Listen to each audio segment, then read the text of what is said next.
Hello, this is my parental apathy case study. I'm Julie Dottle. Category 1, the problem identification and analysis. What do I know? The parents at JFK Kennedy School have not been involved in the past. The current principal says they didn't want to become involved and he tried when he was early on in his career. The new assistant principal that's been hired is Mrs. Rose. She'd like to get more parental and community involvement. After several conversations, Mrs. Rose has finally convinced him to have a parent meeting. The parent meeting was to be held on Monday after school, and a note was sent home on the Friday previous, letting parents know about the meeting. 8 parents showed up to the meeting, and they appeared to want to be involved now. The principal wanted to cancel the meeting because of low numbers. What do I need to know? What has been the history according to the others about the involvement of parents here at the school in the past? Has there ever been any plan to increase parental and community involvement in this district? With the new assistant principal being energetic and ready to work on parental involvement, what will she be allowed to do by the principal? By the superintendent? Will the superintendent give her more leeway? Who are the 8 parents that showed up to the meeting, and what do they have envisioned for the future? Who are our internal and external allies in the school district? Who are the community members and parents who can help out? Who on staff could be of help in this situation? Did the assistant principal or the principal have a plan for the meeting tonight? What is the problem? Well, there's no system in place or plan to increase parental and or community involvement. The communication is lacking in this school. There hasn't been much involvement in the past from parents, and we want that to increase. And there's been a lack of positive relationships also between the school and the parents and the community. Category 2, the proposed plan of action with some strategies for implementation. Strategy 1 would be the meeting itself. She needs to have a conversation with the principal immediately about continuing on with the meeting with the 8 parents that did show up. She needs to let him know that those 8 parents are interested in being involved or they wouldn't have shown up, and they could use that as the first step. Mrs. Rose should also lead the short meeting. She should explain that they wanted to get a feel for how to get parents more involved in their school, and she needs to let them know that they need more people at the next meeting and to set a date for the next meeting. And that meeting should be held in the next couple of weeks. The meeting should be kind of where parents lead and ask and answer some questions and then kind of go from there. The school should also send out a short survey and to all parents using something like SurveyMonkey or Google Forms. It could go out through the email. This could help them to get a feel for what they would like to see for parent involvement. And I would also encourage her to address that during the meeting. The next strategy would be the follow-up between then and the next meeting.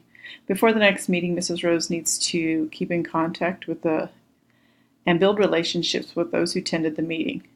She could call, she could visit, she could meet them at the doors they're dropping off or picking up their kids from school, having informal conversations and talking about any issues or concerns that they're having.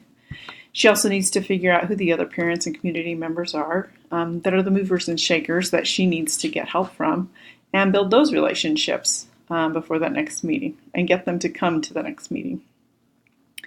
In addition, she needs to look at her staff and see who her strong teacher leaders are and employ their help with this initiative. She should encourage them to build relationships with those parents who are wanting to be involved and also to invite some more parents and teachers to the next meeting. When it comes time for the meeting, she needs to send out the next invite well in advance of the meeting using several different modes. She could use email, remind text, email system, a power school blast, even the robocall. I would advertise some kind of snacks and maybe babysitting during the meeting for parents who have young children. Mrs. Rose should also continue to build her relationship with the principal and then keep him as involved as she can through the entire process. The third strategy of my action plan is that next meeting and then strategic planning for the future. At the meeting, the agenda should include going through the data and gathering that they gathered from the surveys that they sent out. They should be looking for what the data says about how to improve the school, what works now, and what they can do to make it better. Additionally, they need to look at the big picture of what plans they'd like to make in the future to increase parent and community involvement. They should also set all the dates for the future meetings for that school year. Category 3, resolve the issues at hand, promoting the success for all students. What's best for the students? Well, by developing this initiative for more parent involvement, parents will feel empowered as partners for their children's education. They'll feel like they have a say in what's going on in the school and that they aren't just there as laborers to help out where they're needed, and that their ideas will be heard and utilized in the school. This will change their apathy about the school into shared excitement. This will filter down to their children and students, and they'll have a more positive school experience as well.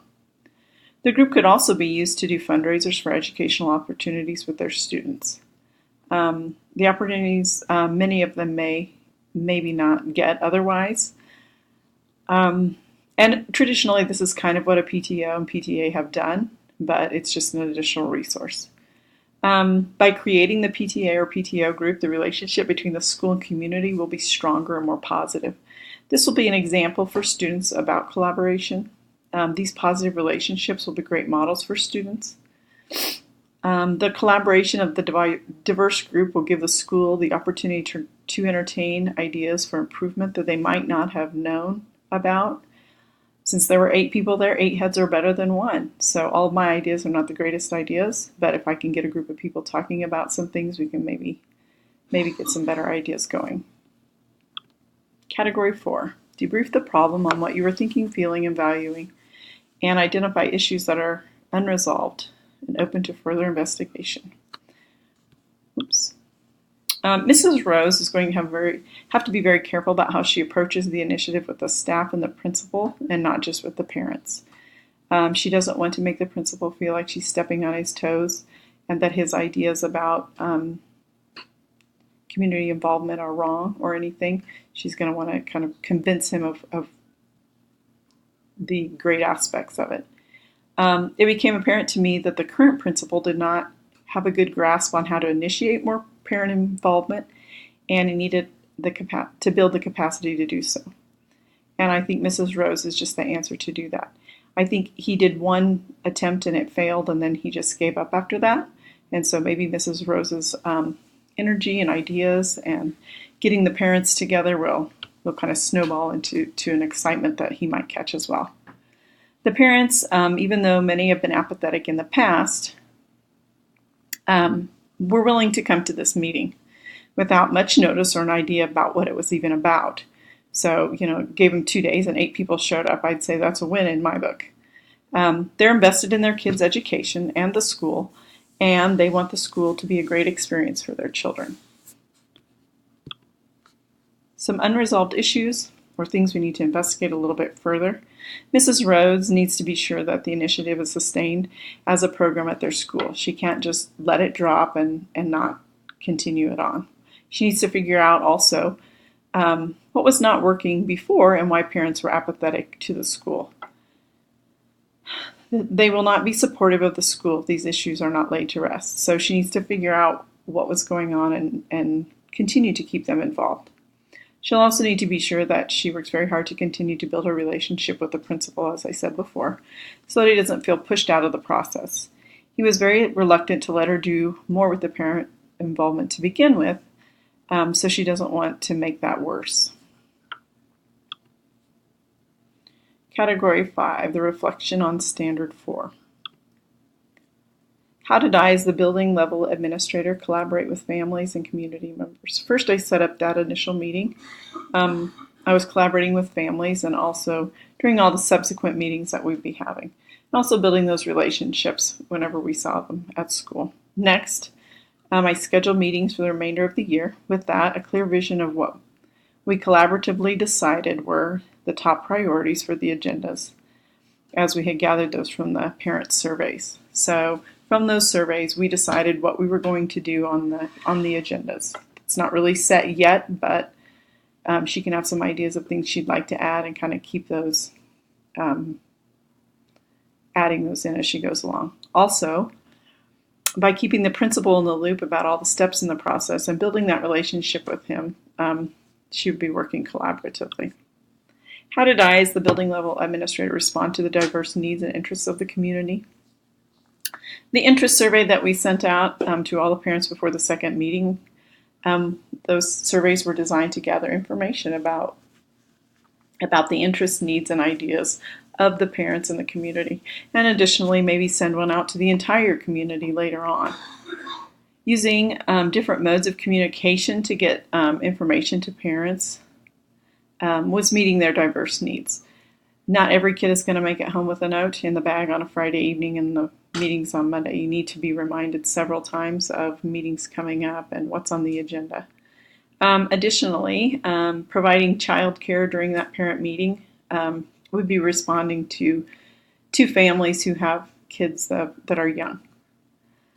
Finally, the ongoing meetings that empower parents to share their ideas about what they want and need and see for their school is an example of meeting parents' interests. So using their ideas and utilizing all that they have is a good way to meet their needs and empower them as well. How did I, as the building administrator, mobilize community resources to address and help solve problems in a way that supports the school? Initially, by setting up that system that uses what parents see as important and giving them a say in the decisions about the school, I decreased the apathy of the parents. This will have a positive effect as the parents will begin to start to support the school. The empowerment and collaboration of the parent group will give parents a positive experience with the school, and in turn, their kids are going to have a more positive experience at school. When I enlisted the help of the staff that were interested in increasing parent involvement and that whole initiative at our school, I was also empowering them. This will raise morale in the school and also get them more invested in our school. This will increase productivity, and that'll have a good effect on everyone. Finally, by finding a group for the child care during the meetings, I was using a community resource. That's a real simple thing to do and easy to do and pretty much free. Usually kids are looking for volunteer hours. So the possibilities could be endless once the parents are comfortable sharing and becoming part of the school system. When they have those connections, you wouldn't their ideas will just begin to flow, and then it will make the school a better place. It'll be a more positive place for teachers and parents and students as well. Thank you.